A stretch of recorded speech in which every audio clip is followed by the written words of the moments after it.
Var mı? Başka şu var. Sağa sola atmış olabilir. Onu tam arayamadık ya. Bir de üzerinde Bekle. para var. Konuşma. Kakaya diyeceksin abi. Dur abi burada. Ayağa kalk. Ayağa kalk bırakıcık kalk. Vallahi öğrendim. Konuşma, konuşma. Aynı bonza. Aynı Satıcı ya. Yemin ederim satmadım.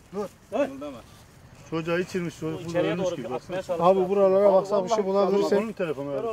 Bu ben. Abi, vallahi. Onun telefonu